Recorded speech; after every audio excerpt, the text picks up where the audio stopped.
It's 3 a.m. You're staring at the ceiling, and there they are again. The person who destroyed you is the only person you want. You hate yourself for it.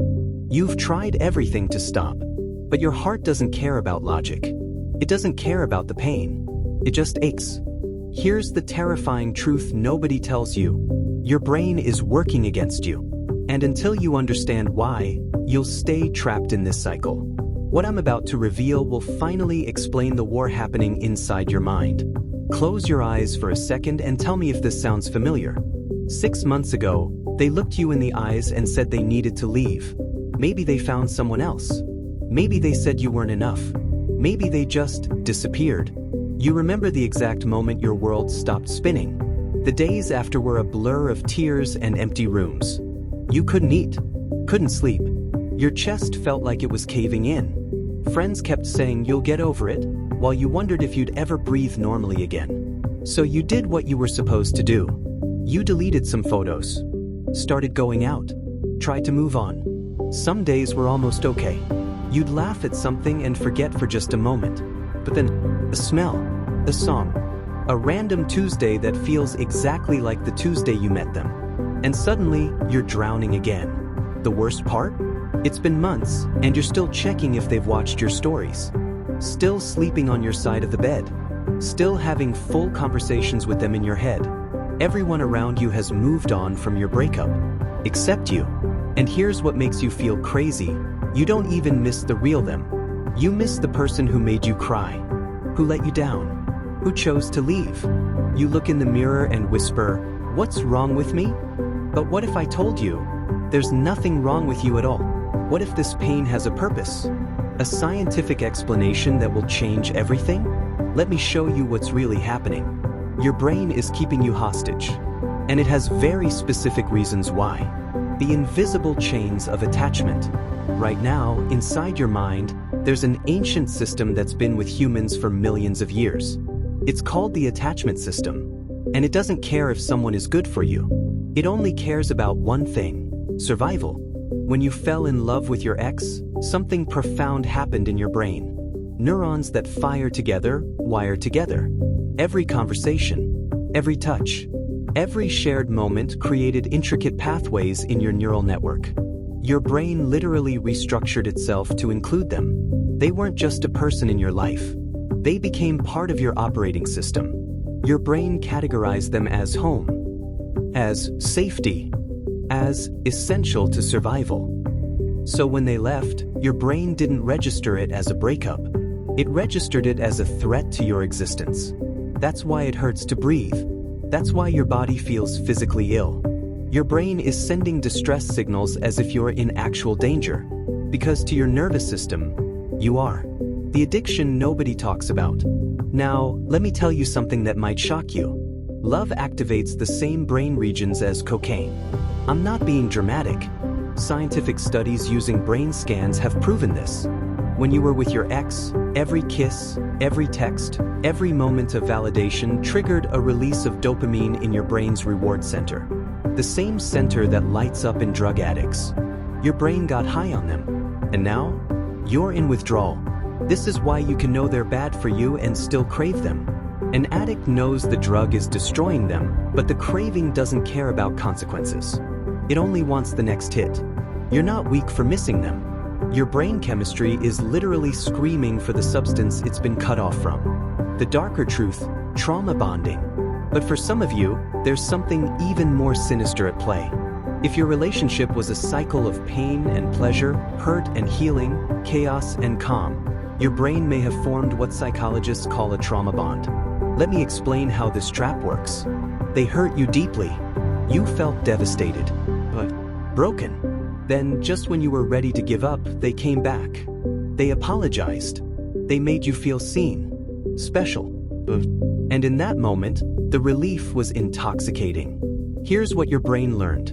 Pain from them is followed by pleasure from them. They are both the disease and the cure, the wound and the bandage. This creates the strongest psychological bond known to science. It's why hostages sometimes defend their captors. Why abuse victims return to their abusers. Why you can't stop missing someone who hurt you. Your brain has been conditioned to believe they're the only source of relief from the pain they caused. Think about that.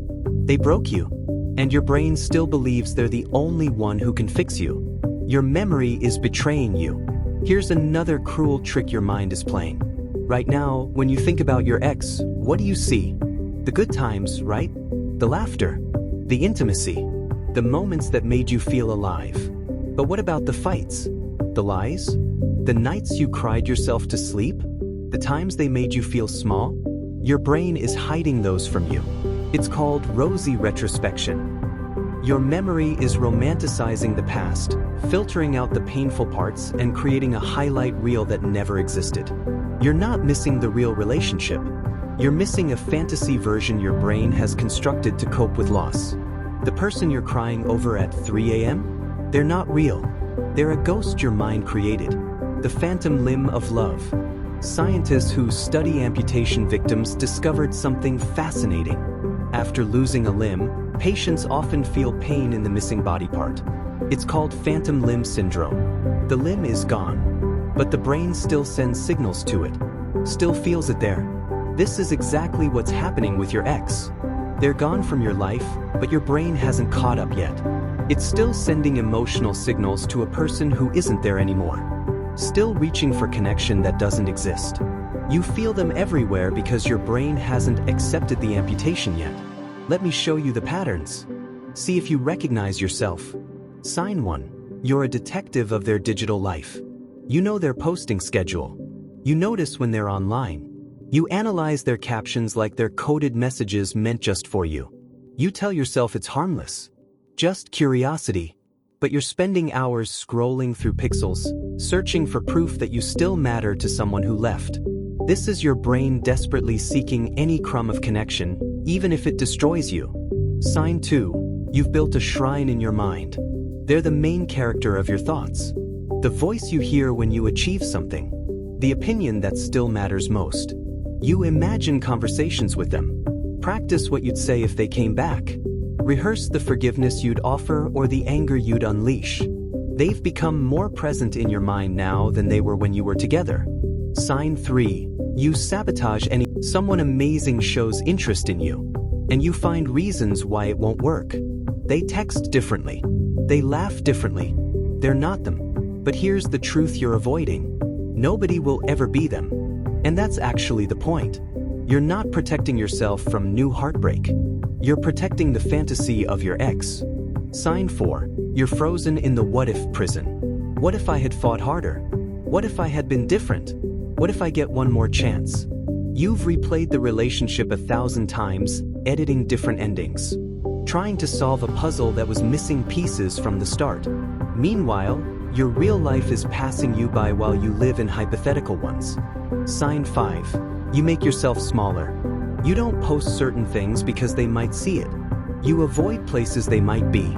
You dim your happiness because what if they think you've moved on too easily? You're still living your life in relation to them. Still making them the sun while you orbit in their shadow. Sign 6. Good days feel like betrayal. When you finally have a moment of joy, it's immediately followed by guilt. How can you be happy when they're gone? Doesn't moving forward mean what you had didn't matter? So you pull yourself back into the pain. Because somehow, suffering feels more loyal than healing. Now let me tell you why your grip is so tight on someone who let you go. You're grieving a ghost future. You didn't just lose a person. You lost a timeline. The inside jokes you'd have developed. The trips you'd planned. The way they'd look at you on your wedding day. The life you were supposed to build. That future was real to your brain. You could see it, feel it, taste it. And now it's dead. You're mourning something that never got to be born. And there's no funeral for futures that never happened. Your identity shattered. For so long, you were half of something. We replaced I in your vocabulary. You made decisions as a unit, saw yourself through their eyes. You became the person they needed. Adjust your edges to fit their spaces. And now, you have to answer the most terrifying question. Who am I when I'm just me?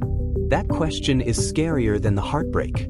So you cling to them because at least when you're thinking about them, you don't have to face the stranger in the mirror. The cruel comfort of familiar pain. Here's an uncomfortable truth. Sometimes you miss them not because they were so wonderful, but because the pain is familiar, not predictable. Healing means stepping into the unknown. It means sitting with uncomfortable silence. It means building a new life from scratch. That's exhausting, terrifying, uncertain. So your brain says, let's just think about them instead. At least that pain makes sense. At least you know how to survive it. The story isn't finished. Maybe it ended without warning. Maybe questions were never answered. Maybe you never got to say what you needed to say. Your brain is obsessed with narrative closure. It can't let go of an unfinished story. So it keeps replaying the scenes, writing alternate endings, searching for meaning in the gaps. You keep them alive in your thoughts because your mind refuses to accept an ending it didn't get to write. So how do you break free? How do you rewire a brain that's working against you? Accept the ugly truth about healing. First, stop waiting to wake up one day and feel fine. That's not how this works. Healing is not a peaceful journey. It's brutal, messy. 2 steps forward, 3 steps back. You'll have a strong week. Then one song will destroy you. You'll think you've moved on. Then you'll dream about them and wake up shattered. This isn't failure. This is the process. Waves. Some big, some small. But each one eventually recedes. Stop running from the pain. You know what makes pain worse? Pretending it doesn't exist. Stop numbing. Stop distracting. Stop judging yourself for feeling what you feel. Sit with it. Let it move through you. Cry until you can't anymore. Write the angry letters you'll never send. Say out loud all the things you wish you could tell them. Your emotions aren't the enemy. Suppressing them is. What you resist persists. What you feel, you can heal. Rewrite your internal narrative. Listen to the story you're telling yourself. Is it, I'm not enough? Is it, I'll never love like that again? Is it, they were my only chance at happiness? Those are lies. Beautiful, convincing lies. But lies nonetheless. Start telling yourself a different story. I'm discovering what I truly deserve. I'm making space for something real. I'm learning that love shouldn't hurt this much. Your mind believes what you repeatedly tell it. So start telling it the truth. Rediscover the person you abandoned. Who were you before them? What lit you up? What did you dream about before your dreams included their face? That person is still there, buried, waiting. Do the things you stopped doing. Call the friends you neglected. Try the hobby you gave up. Take yourself on the date they never planned. Build a life so full, so vibrant, that there's no room for someone who chose to leave. Create distance from the triggers. You can't heal in the place that broke you. Delete the number. Mute the accounts. Box up the reminders. Not forever, just for now. Give your brain the space it needs to detoxify. You're trying to quit an addiction while keeping the drug in your pocket. Remove access. Let yourself withdraw. It will hurt, but it's the hurt that leads somewhere new. Trust the timeline. I know it feels endless. I know everyone's saying, time heals, makes you want to scream. But your brain needs time to physically restructure, to build new neural pathways, to learn that safety exists without them. There's no deadline. No, should be over it by now. Your healing belongs to you and nobody else. So here's what I need you to hear. Right now, in this moment, as you're watching this, you're already healing. Even if it doesn't feel like it, even if you cried today, even if you checked their profile an hour ago, because you're here, searching for answers, trying to understand, fighting to get better. That's not weakness. That's warrior energy. Missing someone who broke your heart doesn't make you pathetic. It makes you human. It means you loved with everything you had. And in a world that's becoming more disconnected by the day, your ability to feel deeply is a superpower. But here's what else is true. This pain is temporary. Your capacity for love is permanent. One day, you'll think of them and feel nothing. Not hatred, not longing, just quiet indifference. You'll realize they were a chapter. An important one, maybe. A painful one, definitely. But not the whole book. And you'll meet someone who makes you understand why it never worked with anyone else. Not because they're perfect, but because with them, love feels like coming home instead of fighting a war. But before that happens, You need to fall in love with someone else first. Yourself. The version of you that survived this. That's growing through this. That's becoming stronger in the broken places. So tonight, when the missing hits hard, when you want to reach out, when the loneliness feels unbearable, remember this. You are not broken. You are breaking open. And from those cracks, light is pouring in. The person you're becoming on the other side of this pain, they're going to be unstoppable. And you're worth every hard day it takes to get there. I promise you, you're worth it. Thanks for watching. If you found this video helpful, hit like and subscribe for more automated insights and tips. Don't forget to turn on notifications so you never miss a new upload. See you in the next video.